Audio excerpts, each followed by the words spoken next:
O profeta Isaías é conhecido como profeta messiânico. É o profeta responsável, escuta bem, é o profeta responsável por anunciar a vinda do Messias, a vinda de Jesus, a vinda de alguém que vai libertar o povo de Deus da escravidão.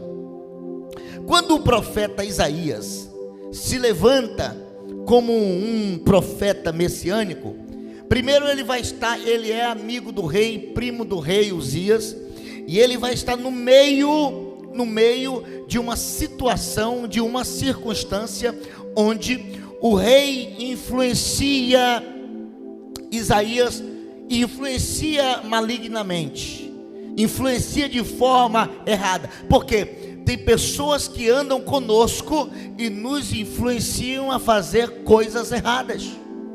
Tem gente que entra na nossa vida e começa a fazer com que a gente entre na jogada dessas pessoas.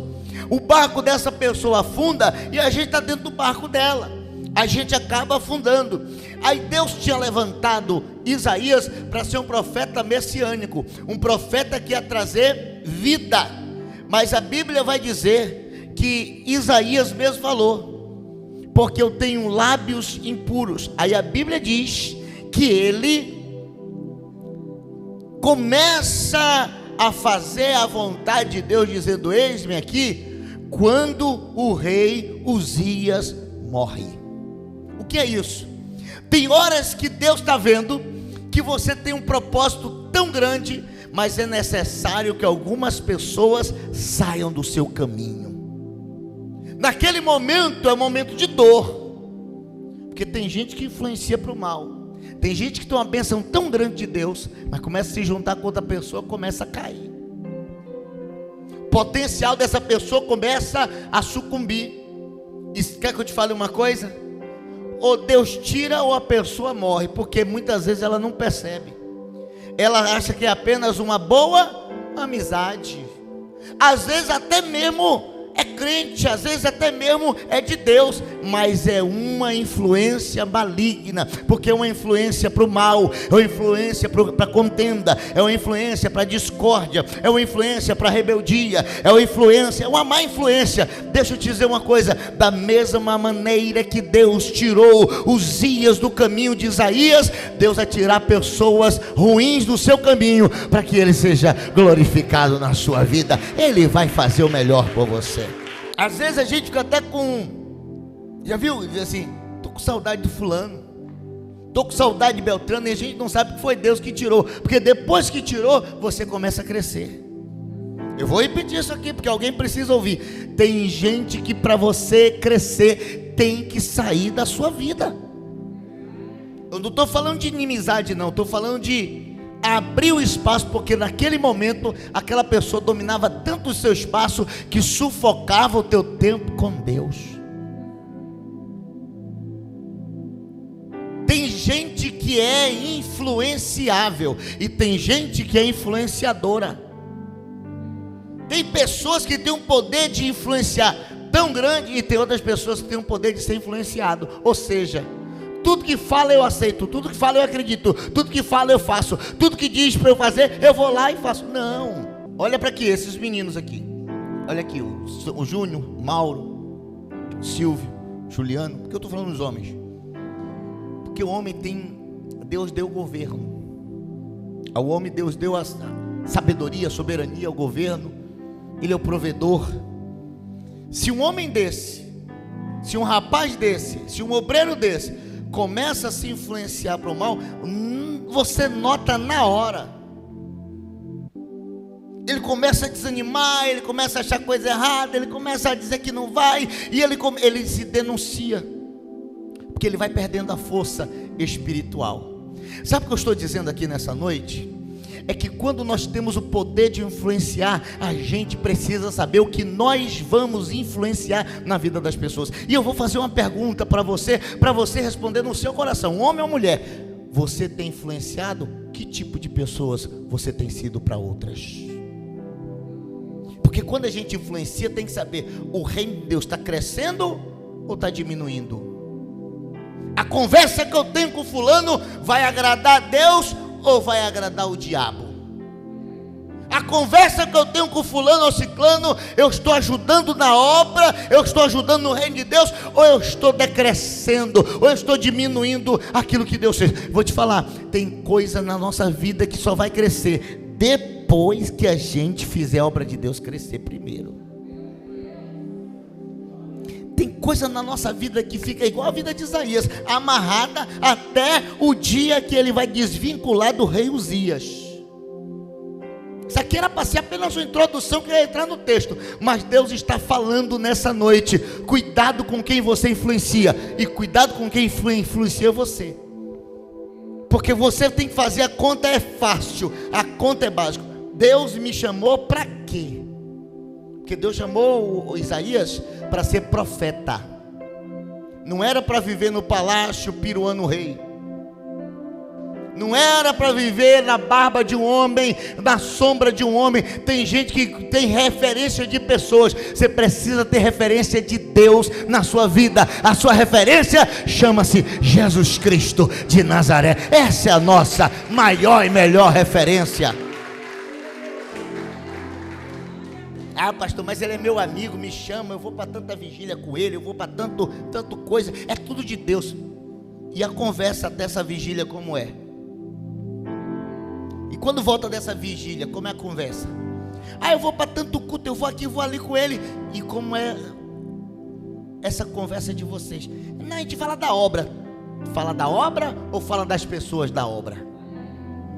Você tem que entender uma coisa: no dia que as pessoas começarem a atrapalhar o seu propósito com Deus, está tudo errado. Você tem que zerar tudo e dizer: eis-me aqui, Senhor. Porque no dia que Deus olhou para a terra, falou assim: a quem enviarei? A Isaías disse: eis-me aqui, envia-me a mim. Sabe o que ele estava dizendo? Não tem mais ninguém para me atrapalhar. Agora eu sirvo somente ao Deus vivo e poderoso. Aí ele viu a glória de Deus no templo.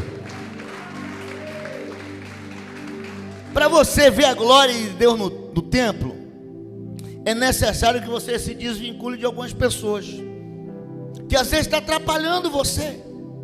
É gente que às vezes tem um comentário negativo, é gente que não acredita em você, é gente que não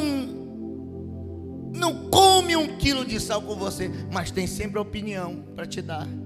E às vezes a gente deixa de ouvir a voz de Deus para ouvir a voz das pessoas, que nem é de Deus. Uma pessoa que não tem estrutura nenhuma para nos aconselhar, e a gente fica ouvindo a voz dessas pessoas e acaba perdendo o melhor de Deus. Eu sei que Deus está falando nessa noite, não importa a quantidade de pessoas que tem aqui, uma coisa é certa: a voz de Deus está neste lugar, e ela quer consertar, ela quer alinhar, ela quer orientar. Olha o que acontece aqui nessa noite. Você precisa entender que a sua vida tem que estar na mão de Deus. E quando a gente fala minha vida está na mão de Deus, você tem que entender que Deus tem várias formas de trabalhar. Deus tem o quê? Outra vez? Deus tem o quê? Uma hora ele é carpinteiro. Uma hora ele é carpinteiro. E na hora que ele é carpinteiro, ele bota o prego aqui, ó. Vai pregando. Tem hora que ele é o oleiro. Está amassando, Jesus, amassa mais. Se você está na mão dele, deixa ele fazer como ele sabe fazer, porque ele faz o melhor para a sua vida. Deixa Deus agir no teu coração. Mas para ele mudar, ele amassa. Para ele mudar, ele bate. Para ele mudar, você tem que deixar ele moldar do jeito que ele quiser. Porque tem hora que a gente quer ser do nosso jeito. Eu não consigo, eu não vou mudar. Muda. Se você estiver na mão de Deus, quem muda é ele, quem faz é ele, quem transforma é ele, para a glória dele. Eu nunca vi um oleiro dizer assim: eu vou fazer um vaso bem feio. Sabe por que ele não faz vaso feio? Porque depois que ele faz, ninguém fala do barro, só fala do oleiro. Que vaso lindo, quem foi que fez? Que vaso feio, quem foi esse? Porque o vaso não responde por si, quem responde é o seu Criador. E se você está na mão do oleiro, pode ter certeza de uma coisa: ele não vai prejudicar o nome dele por causa de você. Você quer ser feio, você quer ser barro, quer ir para lá de qualquer maneira? Ele diz: não, quem está lá é a minha assinatura, é o meu nome, eu sou o Criador, deixa eu fazer, mas eu vou fazer de você a melhor pessoa para estar numa prateleira. Aleluia! Deixa Deus trabalhar na sua vida. Agora o profeta, depois que se desvincula de Uzias, ele começa a fazer a vontade do Senhor e vai profetizar a vinda do Messias. Presta bem atenção nisso aqui, ó. Para profetizar a vinda do Messias, não podia ser qualquer profetinha, não. Pense, se Deus escolhe Jonas, profeta Jonas, olha, você vai anunciar a vinda do Messias. Se Jonas não queria salvar uma cidade, ia querer saber de alguém que ia salvar o mundo inteiro? Não pegou, infelizmente. Vou dizer de novo: Jonas é um profeta fujão e tinha medo de gente. Ele não tinha capacidade de ser usado para salvar uma cidade chamada Nínive. Agora vai ter capacidade de falar de alguém que vai salvar o mundo inteiro. Se ele estava com raiva de uma cidade, não ia ter raiva do mundo inteiro. Eu não sou merecedor, mas graças a Deus que Deus usou foi Isaías. Isaías falou e cumpriu a promessa que ele falou. O Messias veio, nasceu, morreu, ressuscitou e hoje está aqui no nosso meio, andando para lá e para cá, porque o meu Jesus, ele vive para todo sempre. Aí o profeta começa a anunciar, e dentro do anúncio dele, olha o que ele vai dizer, olha o que ele vai dizer: porque brotará de um rebento do tronco de Jessé, e das suas raízes um renovo frutificará. Ele vai ser filho de Davi. É por isso que todas as vezes que alguém vinha clamar e pedir alguma coisa a Jesus, falava assim: Jesus, filho de Davi, tem misericórdia de mim. Sabe o que é isso? É alguém que conhecia a história lá na sua raiz. Tem gente que só quer saber de Jesus, sabe o que? O que ele tem para oferecer, mas não conhece a história dele. Aquele que quer alguma coisa de Jesus, diz assim: eu sei da onde o Senhor veio, eu sei qual é o seu propósito, e eu estou aqui para que o Senhor cumpra o seu propósito na minha vida. Se o Senhor quiser, pode me curar. Aí Jesus disse: eu quero e vou te curar, assim como fez com aquele leproso. Mais importante do que você querer alguma coisa de Jesus é saber quem é Jesus para você. Porque quando você sabe de onde ele veio, de que raiz ele é, quando você conhece a genealogia dele, quando você conhece a história dele, você sabe. Tem gente que não conhece Jesus, não quer papo com Jesus, não quer aprender nada com Jesus, não quer nada de Jesus, mas quer o que Jesus tem para oferecer. Aí ele vai dizer assim, ó: vai vindo o rebento de Jessé, o tronco de Jessé, das suas raízes, que é o seu filho Davi. Aí ele diz assim: e repousará sobre ele. Aí ele vai dizer, sabe o que? Esse que vai nascer do rebento de Jessé, esse Messias, olha as qualidades que vai vir sobre ele. E eu quero profetizar aqui em nome de Jesus: se você tem parte com Deus, tem parte com Jesus, e você tem um propósito, esses espíritos vai repousar sobre você, sobre a sua vida também. Basta você crer. Se você crer, dá um sinal para Jesus que você crê.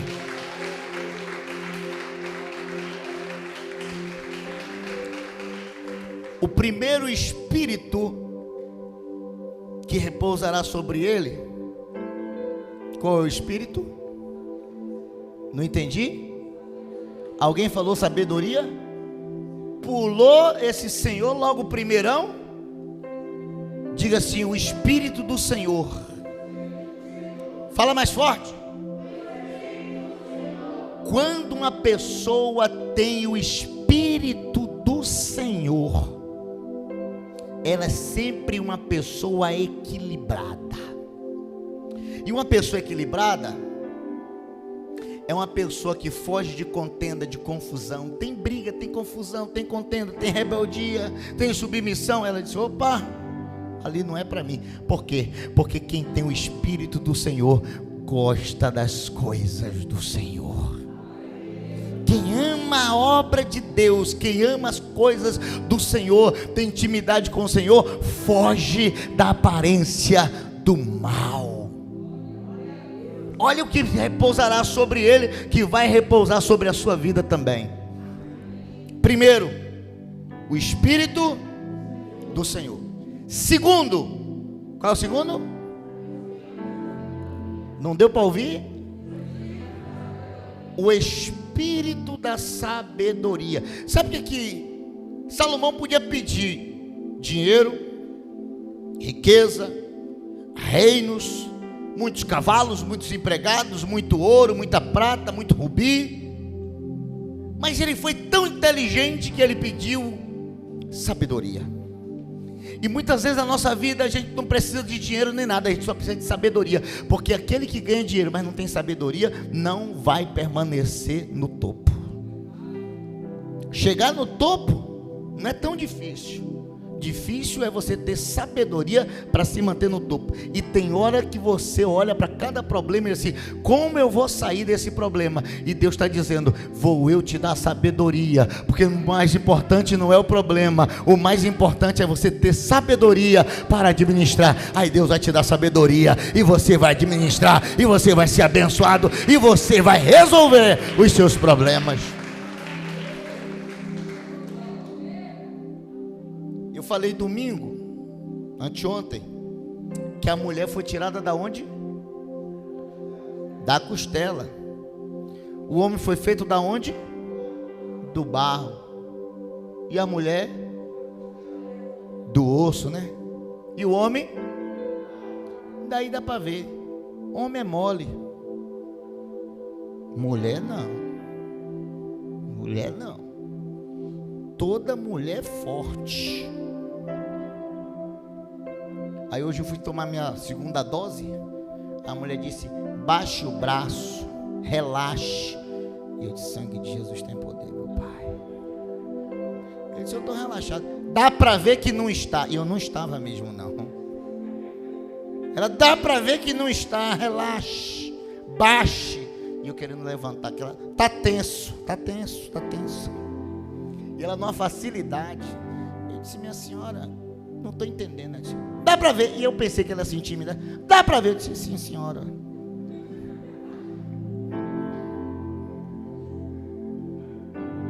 Olha aqui para a agulha. Eu disse: já olhei. Não olhou não, olhe.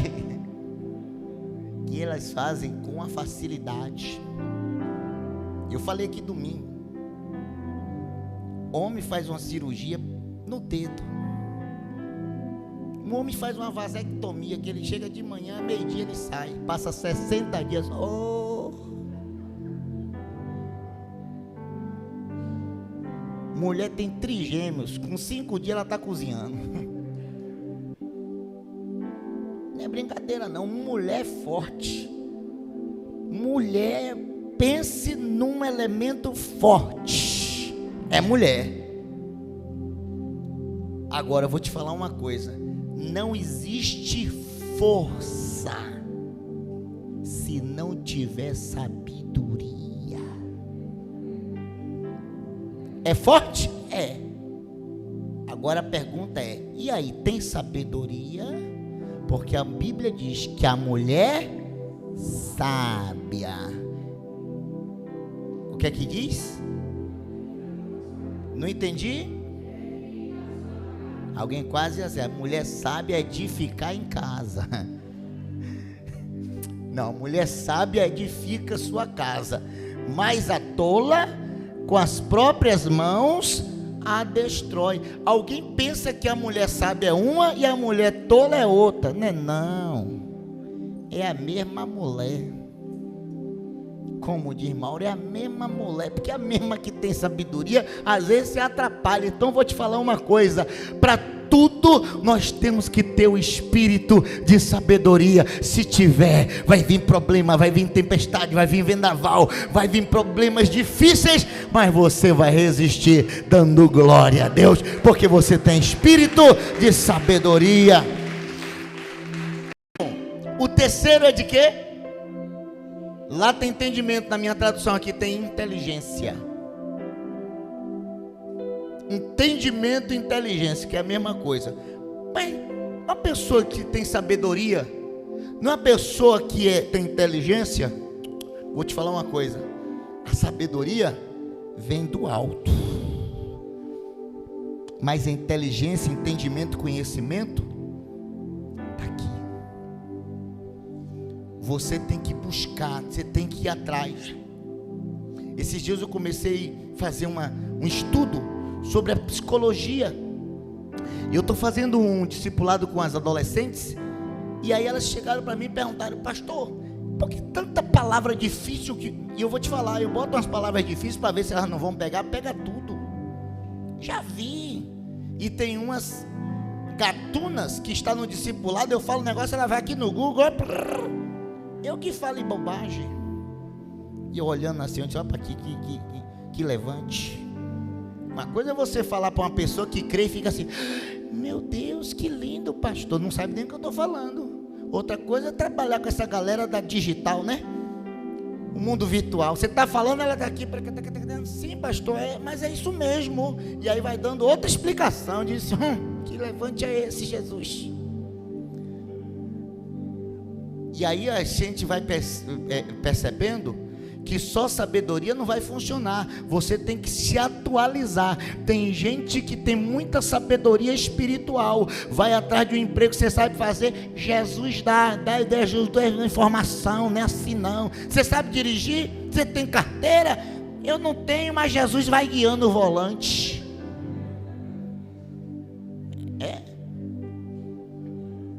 Agora tem um festival de uns meninos aqui na igreja, compraram moto. Você gosta de moto, irmão? Ah, gosto. Tem carteira? Não, mas Jesus está na frente, no controle. Aí um menino aqui comprou: pastor, comprei, mas minha mãe não gostou. Eu disse: não gostou? Não gostou. Cheguei com a moto e ela olhou assim, repreendeu. Disse: foi? Ore, meu filho, vai orar, bota o joelho no chão, pede a Deus para transformar o coração. Depois ele me liga: pastor, minha mãe agora, qualquer coisinha, vai na esquina. Bora, menino, me leva ali. Tive filho para quê? Tudo é. Ele disse: pastor, já me arrependi. Escondi a moto, disse que está sem gasolina. E ela: nada, mentira, bora. Eu disse: ela vai. Poxa, pastor, monta na moto parecendo que nasceu na moto. É brincadeira. Mas você tem que ter um entendimento, tem que tirar a carteira, você tem que fazer a aula. E aí é onde muita gente peca, erra, porque pensa que tudo vem de Deus, mas você tem que ter o esforço. Então repousará sobre você o Espírito do Senhor, o Espírito de sabedoria. Mas quando fala Espírito de entendimento, é que você tem que acordar, você tem que levantar, você tem que ir atrás, e Deus vai te dar o Espírito da inteligência. Você vai ser inteligente também. Precisa. O quarto, depois do entendimento, é o espírito do... Espírito de quê, gente? Fala forte. Você sabia que quando a gente tem esse Espírito de Deus para aconselhar, você não é contendeiro nem bota lenha na fogueira. O seu conselho é sempre para abençoar. Triste da pessoa que recebe um conselho de ímpio, como diz lá em Salmo 1: bem-aventurado aquele que não anda segundo o conselho dos ímpios. Porque um conselho, o ímpio conselho, como é no original, o ímpio conselho é o conselho para a morte, é o conselho para a fatalidade, é o conselho que vai acabar com a vida de uma pessoa e de uma família. Aquela pessoa que não tem capacidade de aconselhar, quando aconselha, aconselha mal. Cuidado com os conselhos que você recebe, porque tem conselho que acaba destruindo. Domingo eu disse: quando você quebra o princípio te quebra. Uma irmã me ligou e disse assim: pastor, eu preciso, me libere domingo. Eu disse: eu? Que capacidade que eu tenho? Ela disse: não, o senhor é pastor. Eu disse: mas tem uma líder. A pedir a sua líder. Aí ela já tinha pedido. Por quê? Porque a gente tem um princípio. Isso daí, se eu dou um conselho para ela ficar contra a líder, eu estou fazendo o papel de Satanás. Por quê? Porque Satanás começou a aconselhar a um anjo e a outro no céu para se virar contra Deus. E quando ele saiu de lá, trouxe um terço desses que seguiram o conselho mau. Eu fico imaginando esses capeta que um dia era anjo, hoje é tudo demônio, queimando no fogo do inferno. Isso é miserável, pai. Me trouxe para isso aqui.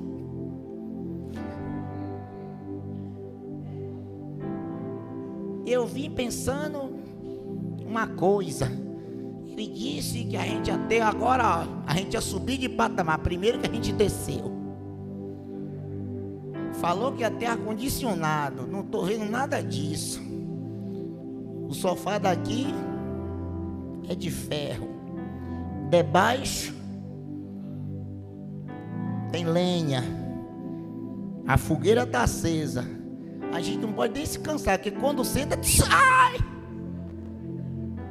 Porque é assim que Satanás faz. Um conselho maligno só faz enganar. Vai mesmo, jogue duro, é isso mesmo. Eita. Ai. Aí a pessoa vai, quando ela vê, que lugar é esse aqui? Oxente. É um churrasco, é? É. E quando você vai descobrir, a picanha é você. Então presta atenção. Cuidado com os conselhos. Quando você tem um espírito de conselho, o seu conselho gera vida e não morte, gera bênção, não maldição, gera as coisas que vêm do alto para a sua vida. Deixa Deus trabalhar nessa área na sua vida. O espírito de conselho, depois tem o espírito. Não deu para ouvir?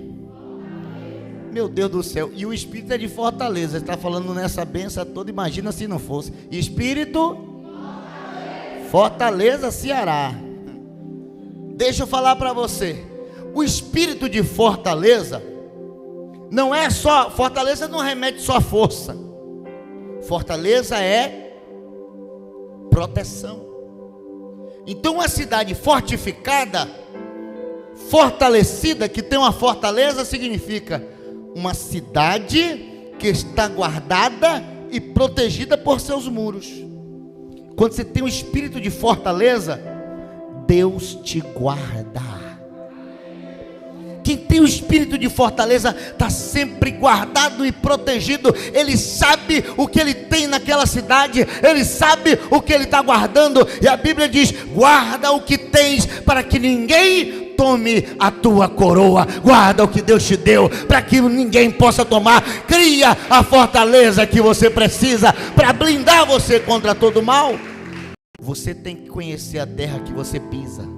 Você sabia que todas as vezes que um homem de Deus, fosse Davi, Josué, Moisés, eles iam invadir uma cidade, eles não iam sem antes conhecer. Qual o problema de muita gente? Não quer conhecer o inimigo, vai de peito. Porque eu já falei, Golias tinha o quê? Pernão. Golias tinha um pezão. Golias tinha um mãozão. Golias tinha um bração. Aí Davi olhou e disse: ele também tem um testão. Porque você tem que entender e conhecer o seu inimigo. Qual é o ponto fraco dele? Então eles mandavam sempre uns espias. Uma vez Moisés manda 12. Você sabe o que é 12 espias?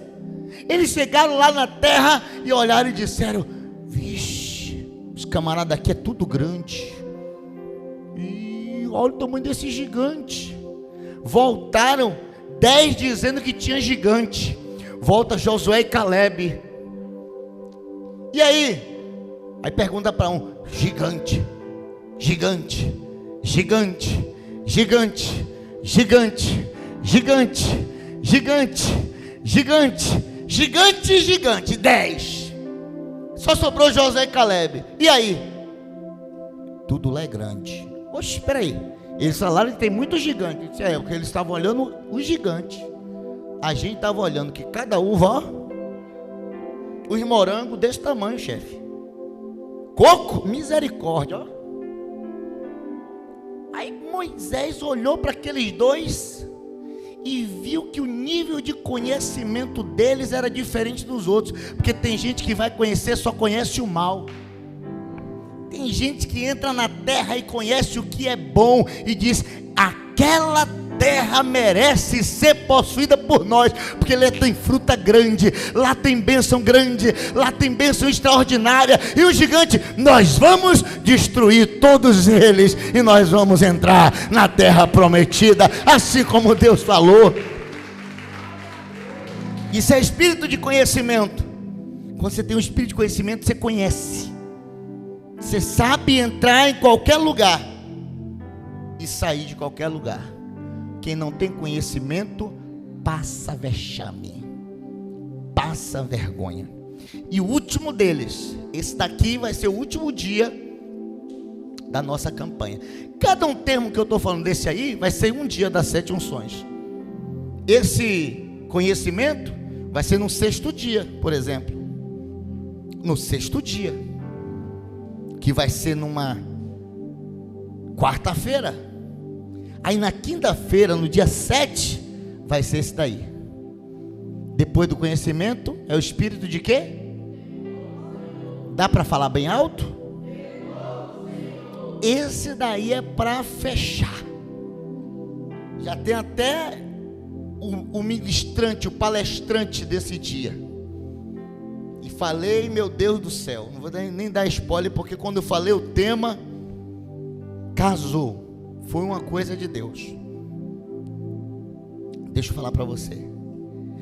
A Bíblia diz que o temor do Senhor é o princípio da sabedoria.